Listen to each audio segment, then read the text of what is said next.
la malédiction du Titanic a encore frappé. Ce dimanche 18 juin, 5 explorateurs ont embarqué à bord du Titan, un sous-marin capable d'aller jusqu'à 4000 mètres de profondeur, pour visiter à l'épave du mythique insubmersible.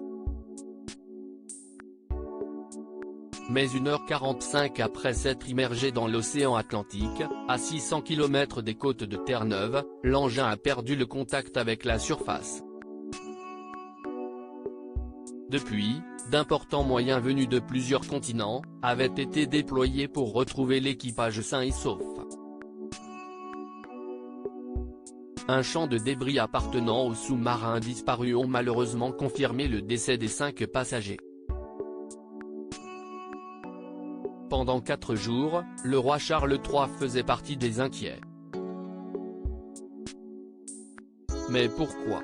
Comme l'a indiqué le Daily Beast ce mardi, le souverain avait demandé à être tenu au courant de l'avancée des recherches car, à bord du Titan, se trouvait notamment Shahzada Dawood, un magnat pakistanais de nationalité britannique qui, depuis longtemps, soutient financièrement le Prince Trust International et le British Asian Trust, 2 organismes fondés par le monarque en 1976 et 2007.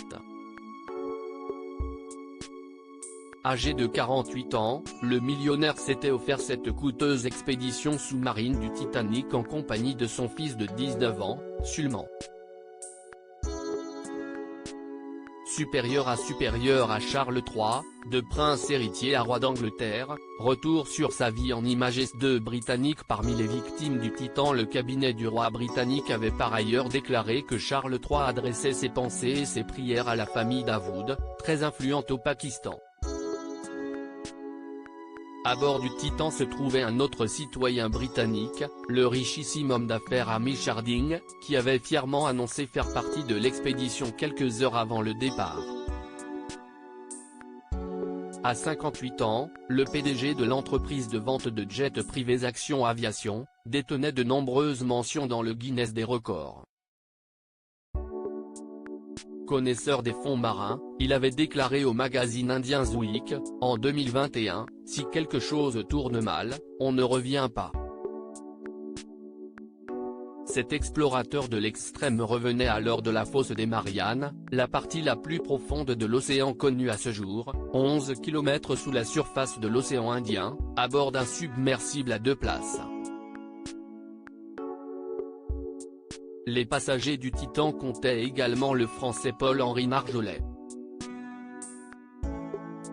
Ancien sous-marinier de 77 ans, ce passionné d'archéologie maritime était l'un des plus fins connaisseurs de l'épave de Titanic, et avait été le premier à en rapporter des objets à la surface, en 1987. Crédit photo, MirrorPix.